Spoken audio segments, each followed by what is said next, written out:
All right, y'all, welcome to the show. We are continuing to live in hell here, and everything is falling apart rapidly. We now have the President of the United States and the Secretary of Defense all saying that boots on the ground are a possibility. They're a possibility as this war continues to escalate and spiral out of control. So first, I want you guys to take a look at this.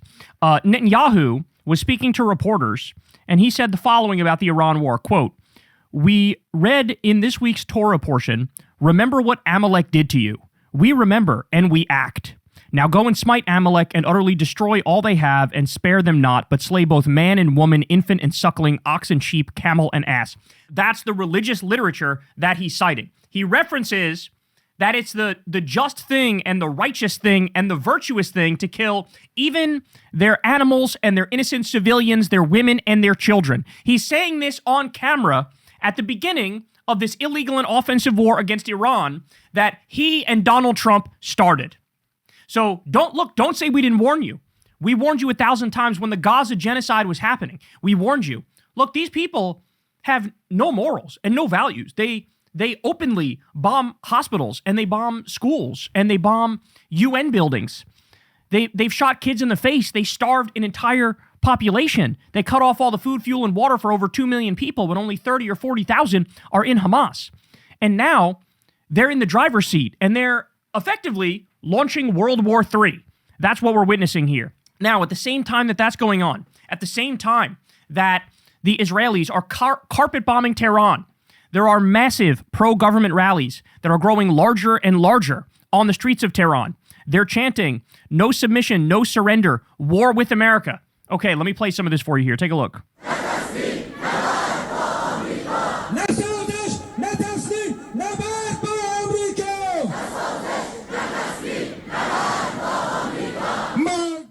And this isn't the only one. Here, we got another one here. Look how long. Look at how deep this protest is. I mean, that's like elbow to elbow as far as the eye can see. And we've been seeing a lot of this lately. They came out the other day in droves too. If the idea was Iranian people rise up and take power back from the Iranian Revolutionary Guard Council, the exact opposite is happening, where now people are showing solidarity with them because it's the rally around the flag effect because the country was attacked by an outsider. That's what's happening. This has already been a colossal disaster. Never mind the U.S. bases that are now burnt to a crisp. Never mind the hotels in the Gulf Arab states that are now destroyed. Never mind the oil infrastructure, which has been obliterated. All right, now, as all that's going on, Donald Trump is literally rotting in front of our eyes, y'all. He is rotting in front of our eyes. New photo from Trump's most recent public event reveals a large rash on his neck. The rash is an addition to the continued large bruises on his hand. I don't know what that is. But that does not look good. That looks horrible. I don't know if you guys have seen House of the Dragon, but as the king rotted in front of everybody's eyes from this rare disease, and that's what it looks like Donald Trump is dealing with here. It looks like he's rotting in front of our eyes from a rare disease, dying slowly. So that's his neck. And then his hands, we know what the hand is about. The hand is because he's getting injections of a medicine every 2 or 3 weeks or so. And there's a lot of speculation that medicine is Leqembi. Leqembi being a drug that's given to people who have early Alzheimer's. Remember, Trump's dad died with Alzheimer's at the age of 86. And towards the end of his life, they literally gave him a fake office and a desk to do fake busy work and pretended like he still ran the companies because he couldn't accept no longer being the boss man. Does that sound familiar? We need that with Trump now because Trump is clearly not functioning anymore. Maybe he does have Alzheimer's. Maybe he does have it. So while he's rotting in front of us, we also have this. Listen to how he sounded in this event. This is crazy. Finally, we honor one more American soldier, a fallen warrior of wars, and really terror. Staff Sergeant Michael Alice. What the fuck was that, dog? What the fuck was that? He lost it. He couldn't read the sentence. Finally, we honor one more American soldier, a fallen warrior of wars. And really terror. Staff Sergeant Michael Alice. This is crazy. He's got to be impeached. He just waged an illegal and offensive war against a country that didn't attack us. It's spiraling out of control. The world is falling apart. He's rotting in front of our eyes, and he can't fucking read a sentence. Wake up, wake up, wake up, wakey, wakey. Impeachment, 25th Amendment. This has to fucking end, bro. This has to end. This is crazy. Now, as all that's going on, this is the reality on the ground in Iran. The carpet bombing of Tehran led to this. Graves being prepared for 165 victims of the Minab school massacre in Iran after a U.S.-Israeli strike on the school on the first day of the offensive. The victims are mostly girls aged 7 to 12. Mass graves for little girls who Trump and Netanyahu murdered. So Trump is not only a pedophile rapist of little girls, he's also murdering them. So the American people are seeing all this. They're seeing all this. And now I want to give you some numbers. So a YouGov poll came out. Do you approve of the way Trump handles Iran? Disapprove 50%. Approve 35%. This is his high poll, y'all. I think there may be one other that has him at like 39%. But this is the high area, okay? Do you approve or disapprove of Trump's attack on Iran? This poll from Reuters and Ipsos, approve 27%. 27%. Democrats, only 7% approve. Independents, only 19% approve. Republicans, only 55% of Republicans approve. Only 55%. Homie is cooked. And there's only going to go one direction. Why? Because these polls were taken before 3 American jets were shot down. This poll was taken before we learned about the number of Americans who've been killed. This poll was taken before gas prices skyrocketed and oil infrastructure was killed, was cooked, okay, was destroyed. That's when this poll was taken. So the more come out, the worse it's going to get. Data from Strength in Numbers and Verisight. So what they did here is they showed the numbers for previous wars, okay? So the war in Afghanistan in 2001, 92% of the country supported that. Why? Because that was right after 9/11, and we were told that, you know, Al-Qaeda did it, and Al-Qaeda was hiding out in Afghanistan being protected by the Taliban. And so that's why 92% of the country was in favor of it, because they go, well, we got to get back people for they just did a terror attack and murdered thousands of our civilians. So 92%, that's huge. The Iraq War in 2003, even after 2 years straight of propaganda, you didn't get to that 92% number again, but you got to 72%. Strong majority, but not that 92 number.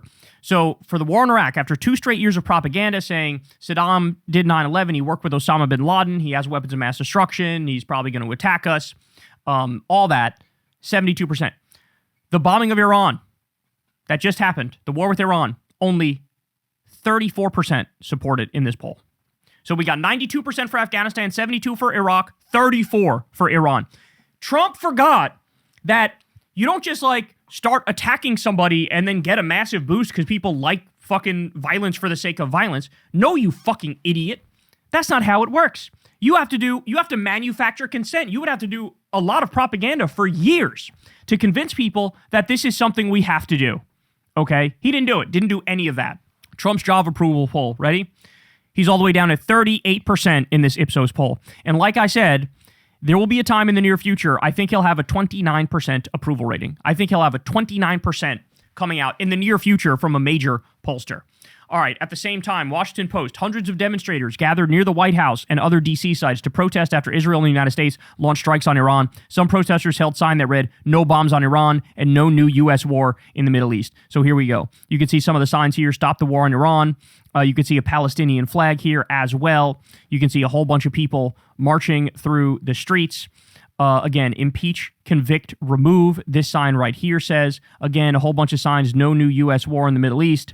You see an American flag. You see a Palestinian flag as well. Big "No war" banner. "Trump must go now" banner. No more exploitation. No more silence. No more stolen lives. Corruption has replaced representation. That's what one of the signs says in the background here. And again, another big shot just out in front of the White House with people out there in droves. We also have this huge turnout in Boston for emergency no war rally. Let me show you what this one looked like. Biggest threat in the world today! Israel and the USA! Biggest threat in the world today! Biggest threat in the world today! Israel and the USA! Now, an emergency protest demanding stop the war in Iran in Times Square, organized by the People's Forum, Code Pink, and the Answer Coalition. So people were out there immediately. Killing dozens of schoolgirls. Shame. And we've seen this brutality, this depravity, with complete impunity by Israel and the U.S. for years now, so we understand full well what this war is. This is an attempt to reshape the Middle East, but we gather here today to reject that. While we're on the topic, send Barron. I do agree, Barron should be sent. This is crazy. The fact that you have these politicians don't bear the burden. The Epstein class doesn't bear the burden of these wars.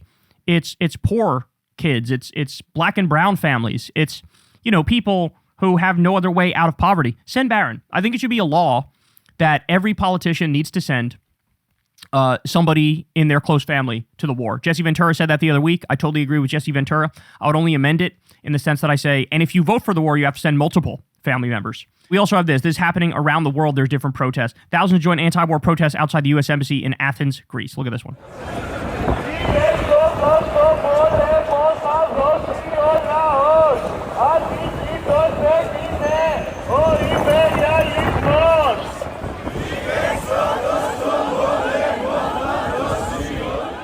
So everybody needs to realize they will destroy us all. They'll destroy the global economy. They'll destroy all of our countries. They'll ruin everything. We need to be out there in the streets. We need to be protesting. We need to apply pressure to them any possible way that we can. It's unacceptable, the crash course that we're on right now. And now they're talking about potential boots on the ground. I have no doubt Trump has had conversations behind the scenes about nuclear weapons.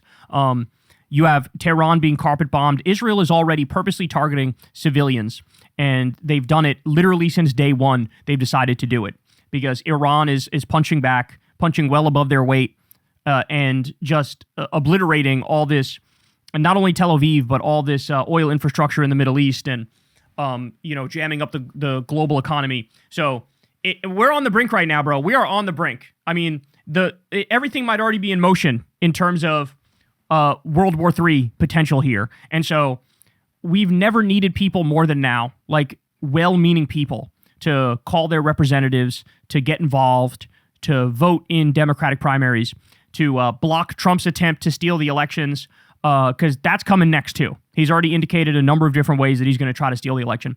We can't have it, bro. We can't have it. Everybody's got this sense, this like feeling inside of them. We should do more. I agree. Everybody should do more. Everybody should get involved as much as humanly possible. And it's stuff like this that shows them, look, you only govern to the extent that the people let you, right? There's literally hundreds of millions of us, and there's very few of them. And they need to realize, like, no, you don't get to do whatever the fuck you want. You don't get to only represent the Epstein class and fucking get away with it. We need a total paradigm shift. We need a page one rewrite. These people, they got to go. Trump's got to be impeached. Trump's got to be hit with the 25th Amendment. Trump's got to be kicked out. His regime needs to be investigated. They need to be indicted. They need to be convicted, locked up. Rule of law is dead, and we need to revive it because we cannot continue the way that we're going. The whole world will be a smoldering ash heap by the time they're done if we don't stop it. Hey y'all, do me a favor and like and subscribe. It helps out big time in the algorithm. Click the bell as well for notifications when videos drop, and watch that video on screen right now. You know you want to.